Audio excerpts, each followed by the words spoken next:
అందరికీ నమస్కారం. రాజకీయాల్లో గెలుపు ఓటములు అనేవి సర్వసాధారణం. ఈ రోజు గెలిచిన నేతలు రేపు ఓడిపోవచ్చు. రేపు ఓడిపోయిన నేతలు ఈ రోజు గెలవచ్చు. అయితే కాకినాడ జిల్లా జగ్గంపేట నియోజకవర్గంలో అక్కడ విభిన్న పరిస్థితులు నెలకొని ఉన్నాయి. సిట్టింగ్ ఎమ్మెల్యే చంటిబాబును కాదని కూడా అక్కడ తోట నరసింహులకు సీటు కేటాయించడం జరిగింది 2024లో. 2019 ఎన్నికల్లో కూడా అక్కడ స్థానిక ఎమ్మెల్యేగా కూడా చంటిబాబు గారు పనిచేస్తా ఉన్నారు. సో ఆయన మీద అధిష్టానానికి ఫిర్యాదులు వచ్చిన నేపథ్యంలో కూడా ఇక్కడ లాస్ట్ మినిట్ లో కూడా తోట నరసింహులకి అక్కడ సీటు కేటాయించడంతో చంటిబాబు వరకు కొంత డేరా పడిందని కూడా తెలియజేసుకోవచ్చు. అయితే ప్రచారంలో కూడా తోట నరసింహం గారు ప్రచారం నిర్వహించే క్రమంలో కూడా ఆయన తనకు ఇంతవరకు ఓటమి అనేది లేదని, తాను రాజకీయాల్లో ఓటమి చెందనని చెప్పి కూడా ఆయన చుట్టుపక్కల ఉన్నటువంటి గ్రామాల్లో అదేవిధంగా నియోజకవర్గాల్లోనే ఆ ప్రాంతాల్లో పర్యటించినప్పటికీ కూడా చివరి మినిట్ వరకు విజయం దోబుచ్చులాడిందని కూడా తెలియజేసుకోవచ్చు. సీనియర్ లీడర్ అయినటువంటి తోట నరసింహం గారు జ్యోతుల నెహ్రూ చేతిలో 2024 ఎన్నికల్లో ఓటమి చవిచూడటం జరిగింది.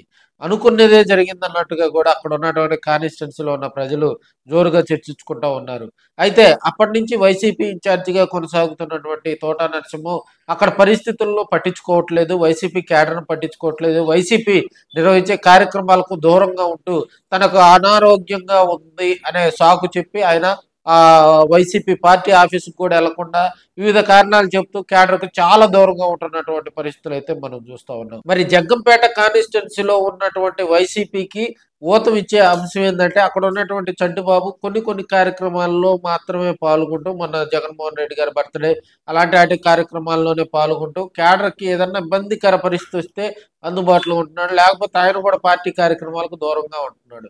ఇప్పుడు అక్కడ ఉన్నటువంటి క్యాడర్కు అటు చంటిబాబు ఇటు నరసింహ వీరిరువురు దూరంగా ఉండటంతో అక్కడ ఉన్నటువంటి వైసీపీ క్యాడర్ భారీగా ఆందోళన చెందుతుంది అని కూడా తెలియజేసుకోవచ్చు. ఇదే విషయాన్ని వైసీపీ దృష్టికి అదేవిధంగా అధిష్టానంలో ఉన్న పెద్దలు జగన్మోహన్ రెడ్డి గారి దృష్టికి తీసుకెళ్ళా కూడా వారు త్వరితగతిన కూడా అక్కడ వైసీపీకి ఒక నియోజకవర్గ ఇన్ఛార్జిని మారుస్తామని చెప్పి వాళ్ళు చెప్పినా కూడా అవి ఇంతవరకు కార్యరూపం దాల్చలా. సో ఇప్పుడున్న పరిస్థితుల్లో తోట నరసింహ కొంత అనారోగ్య కారణం ఆరోగ్యం కుదుటపడినా కూడా ఆయన అందుబాటులో ఉండటంలా. సో ఇష్టం లేనటువంటి వ్యక్తిని తీసుకొచ్చి అక్కడ ఇబ్బంది పడే కంటే కూడా చంటిబాబు యువకుడైనటువంటి చంటిబాబుని తీసుకొచ్చి అక్కడ ఉన్నటువంటి క్యాడర్ గనక కొద్దిగా అందుబాటులో కనుక తీసుకొస్తే రాబోయే రోజుల్లో కూడా జగ్గంపేట కాన్స్టిట్యున్సీలో మళ్ళీ వైసీపీకి మంచి రోజులు వస్తాయి. ఇప్పుడున్న పరిస్థితుల్లో యువతకు అధిక ప్రాధాన్యత ఇస్తున్నటువంటి జగన్మోహన్ రెడ్డి గారు కూడా ఆ వైపుగా కృషి చేయాలని వారైతే కోరుకుంటా ఉన్నారు. మరి రాబోయే రోజుల్లో మరి జగ్గంపేట కాన్స్టిట్యున్సీలో కూడా విభిన్న పరిస్థితులు రానున్నాయని కూడా మనం తెలియజేసుకోవచ్చు.